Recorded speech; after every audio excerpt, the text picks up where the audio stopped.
One must never fail to pronounce moral judgment. Nothing can corrupt and disintegrate a culture or a man's character as thoroughly as does the precept of moral agnosticism, the idea that one must never pass moral judgment on others, that one must be morally tolerant of anything, that the good consists of never distinguishing good from evil. It is obvious who profits and who loses by such a precept. It is not justice or equal treatment that you grant to men when you abstain equally from praising men's virtues and from condemning men's vices. When your impartial attitude declares, in effect, that neither the good nor the evil may expect anything from you, whom do you betray, and whom do you encourage? But to pronounce moral judgment is an enormous responsibility. To be a judge, one must possess an unimpeachable character. One need not be omniscient or infallible, and it is not an issue of errors of knowledge. One needs an unbreached integrity, that is, the absence of any indulgence in conscious, willful evil.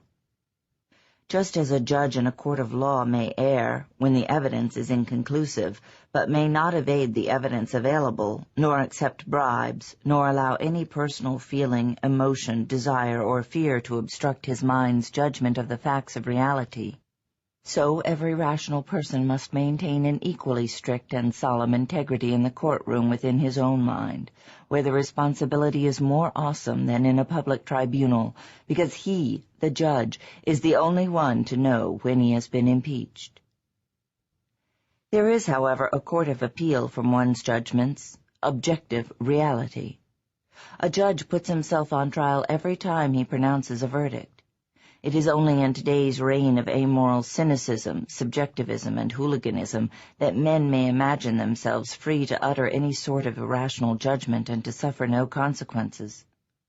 But, in fact, a man is to be judged by the judgments he pronounces. The things which he condemns or extols exist in objective reality and are open to the independent appraisal of others. It is his own moral character and standards that he reveals when he blames or praises.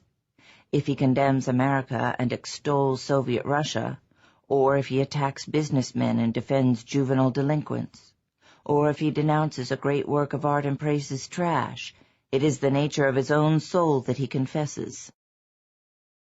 It is their fear of this responsibility that prompts most people to adopt an attitude of indiscriminate moral neutrality. It is the fear best expressed in the precept, "Judge not, that ye be not judged." But that precept, in fact, is an abdication of moral responsibility. It is a moral blank check one gives to others in exchange for a moral blank check one expects for oneself. There is no escape from the fact that men have to make choices. So long as men have to make choices, there is no escape from moral values. So long as moral values are at stake, no moral neutrality is possible. To abstain from condemning a torturer is to become an accessory to the torture and murder of his victims. The moral principle to adopt in this issue is, judge, and be prepared to be judged. The opposite of moral neutrality is not a blind, arbitrary, self-righteous condemnation of any idea, action, or person that does not fit one's mood, one's memorized slogans, or one's snap judgment of the moment. Indiscriminate tolerance and indiscriminate condemnation are not two opposites, they are two variants of the same evasion. To declare that everybody is white, or everybody is black, or everybody is neither white nor black but gray, is not a moral judgment, but an escape from the responsibility of moral judgment. To judge means to evaluate a given concrete by reference to an abstract principle or standard. It is not an easy task. It is not a task that can be performed automatically by one's feelings, instincts, or hunches. It is a task that requires the most precise, the most exacting, the most ruthlessly objective and rational process of thought. It is fairly easy to grasp abstract moral principles. It can be very difficult to apply them to a given situation, particularly when it involves the moral character of another person. When one pronounces moral judgment, whether in praise or in blame, one must be prepared to answer why and to prove one's case, to oneself and to any rational inquirer. The policy of always pronouncing moral judgment does not mean that one must regard oneself as a missionary charged with the responsibility of saving everyone's soul, nor that one must give unsolicited moral appraisals to all those one meets. It means, A, that one must know clearly, in full, verbally identified form, one's own moral evaluation of every person, issue, and event with which one deals, and act accordingly. B, that one must make one's moral evaluation known to others, when it is rationally appropriate to do so. This last means that one need not launch into unprovoked moral denunciations or debates, but that one must speak up in situations where silence can objectively be taken to mean agreement with or sanction of evil.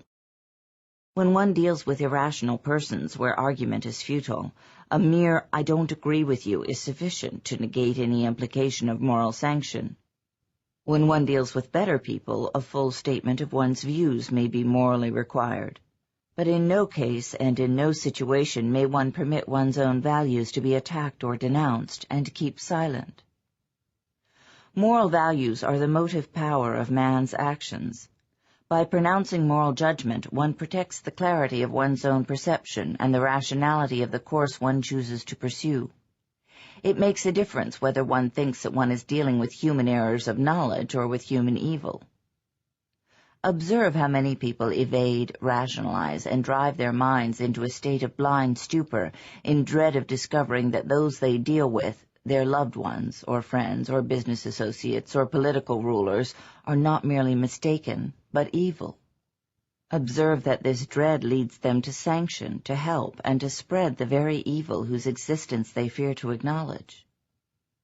If people did not indulge in such abject evasions as the claim that some contemptible liar means well, that a mooching bum can't help it, that a juvenile delinquent needs love, that a criminal doesn't know any better, that a power-seeking politician is moved by patriotic concern for the public good, that communists are merely agrarian reformers, the history of the past few decades or centuries would have been different.